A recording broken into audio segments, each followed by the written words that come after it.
Jahamada Girsang, dipersilakan. Terima kasih rekan.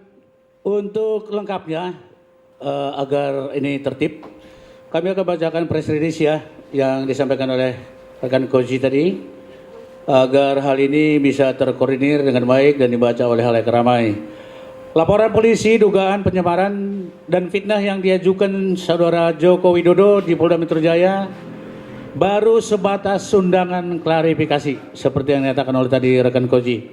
Sehubungan dengan keterangan yang disampaikan oleh Kepala Bidang Hubungan Masyarakat Polda Metro Jaya, Kombes Adi Ari Syam Indradi, yang mengatakan telah 29 saksi yang diperiksa terkait kasus fitnah ijazah palsu Joko Widodo, Kamis 22 Mei yang lalu.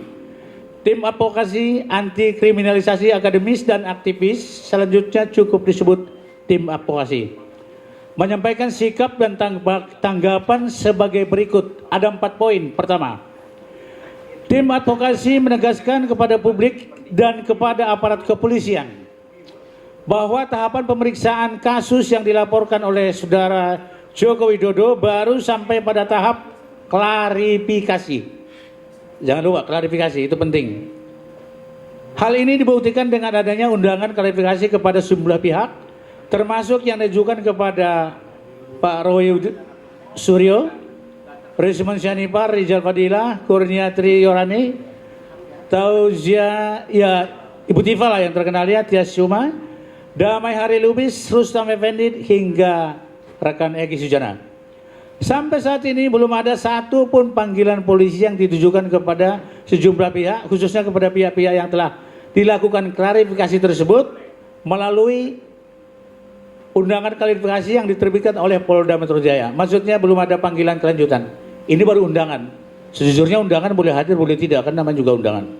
Kedua, tim advokasi menegaskan kepada publik dan kepada aparat kepolisian bahwa penyidikan kepada aduan masyarakat Dumasti Direktorat Tindak Pidana Umum Barreskrim Polri yang diadukan oleh TPUA berbeda dengan penyidikan perkara polisi LP Saudara Joko Widodo di Reskrimum Polda Metro Jaya. Dasar hukum proses Barreskrim adalah Dumas di TPUA tanggal 6 Desember 2004 yang ditingkatkan menjadi laporan informasi nomor LI 39 dan seterusnya di Tipidum pada tanggal 9 April 2025 atas nama pengadu Profesor Dr. Egi Sujana SH MSI, dan kemudian diterbitkan surat perintah penyidikan nomor SP Lidik 1007 dan seterusnya di Tipidum pada tanggal 10 April 2025 adalah penyelidikan perkara dugaan pidana pemalsuan dokumen, pemalsuan akta otentik, dan memalsukan keterangan palsu ke dalam akta otentik sebagaimana dimaksud dalam pasal 263, 264 dan pasal 266 KUHP. Itu pasalnya. Adapun dasar proses di Polda Metro Jaya adalah laporan Saudara Joko Widodo nomor LP garis miring B 2831 4 2025 SPKT Polda Metro Jaya tanggal 30 April dan kemudian diterbitkan surat perintah penyidikan nomor SP Lidik garis miring 2961 garis miring 4 Res 114 2025 di Tipidum Polda Metro Jaya tanggal 30 April adalah penyelidikan perkara dugaan pencemaran nama baik dan fitnah sebagai dimaksud dalam pasal 310, 311 dan pasal 27A Undang-Undang ITE. Karena itu, tim advokasi menegaskan bahwa seluruh proses dan bukti di dalam penyidikan dugaan pidana di Barreskrim Polri tidak dapat digunakan memproses dugaan tindak pidana pencemaran nama baik atau fitnah yang saat ini perkaranya diselidiki Polda Metro Jaya.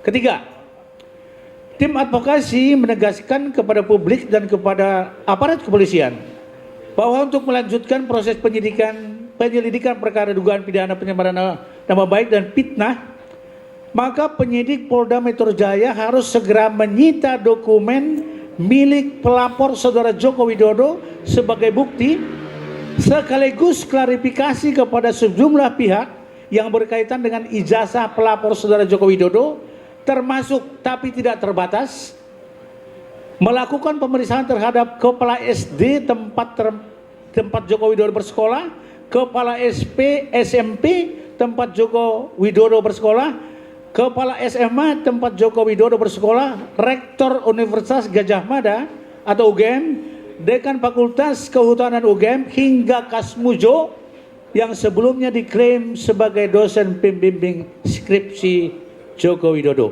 Keempat, tim advokasi menegaskan kepada publik dan kepada aparat kepolisian bahwa kasus dugaan pidana pemalsuan dokumen ijazah palsu Joko Widodo, pemalsuan akta otentik dan pemalsuan keterangan palsu ke dalam otentik sebagaimana dimaksud dalam pasal 263 KUHP, 264 dan 266 KUHP yang dilaporkan oleh TPUA belum tuntas dan tidak dapat dihentikan secara sepihak oleh Bareskrim Polri.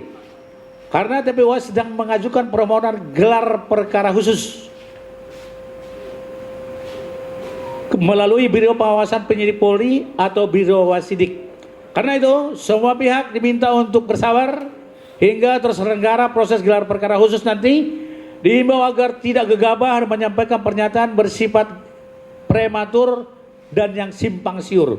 Oleh sebab itu, kita konsentrasi kepada press release yang diturunkan oleh tim advokasi hari ini. Demikian rilis media sampaikan Jakarta 5 Juni 2025, tim advokasi anti kriminalisasi akademis dan aktivis. Terima kasih, rekan Roji.